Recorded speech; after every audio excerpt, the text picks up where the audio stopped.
The spacecraft was a long way from home. I thought it might be a good idea, just after Saturn, to have them take one last glance homeward. From Saturn, the Earth would appear too small for Voyager to make out any detail. Our planet would be just a point of light, a lonely pixel, hardly distinguishable from the many other points of light Voyager would see, nearby planets, far-off suns.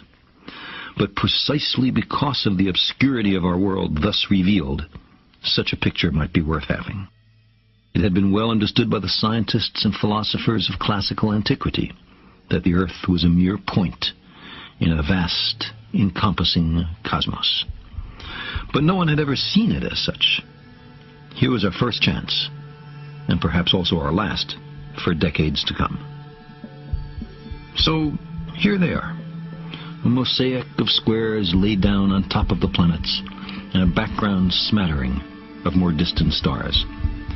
Because of the reflection of sunlight off the spacecraft, the Earth seems to be sitting in a beam of light, as if there was some special significance to this small world. But it's just an accident of geometry and optics. There is no sign of humans in this picture. Not our reworking of the Earth's surface, not our machines, not ourselves. From this distant vantage point, the Earth might not seem of any particular interest.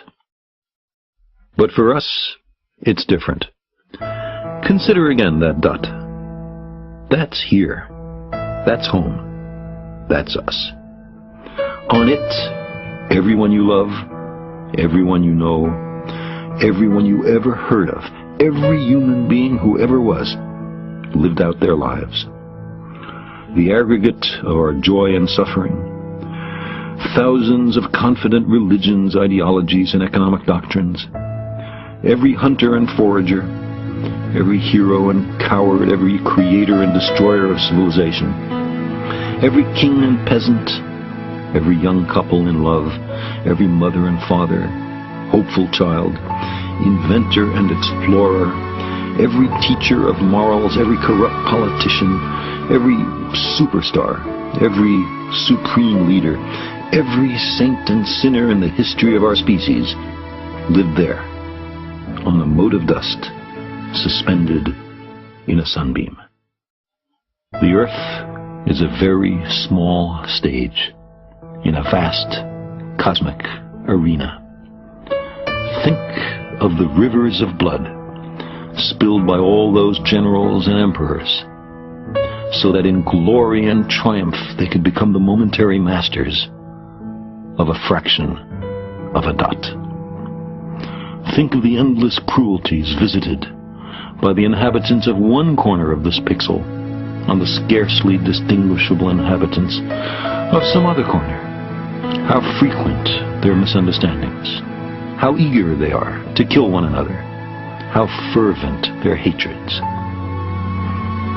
Our posturings, our imagined self-importance, the delusion that we have some privileged position in the universe, are challenged by this point of pale light.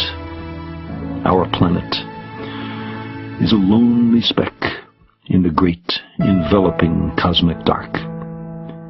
In our obscurity, in all this vastness, there is no hint that help will come from elsewhere to save us from ourselves. The Earth is the only world known so far to harbor life. There is nowhere else, at least in the near future, to which our species could migrate. Visit? Yes. Settle? Not yet. Like it or not, for the moment, the Earth is where we make our stand. It has been said that astronomy is a humbling and character-building experience. There is perhaps no better demonstration of the folly of human conceits than this distant image of our tiny world. To me, it underscores our responsibility to deal more kindly with one another and to preserve and cherish the pale blue dot, the only home we've ever known.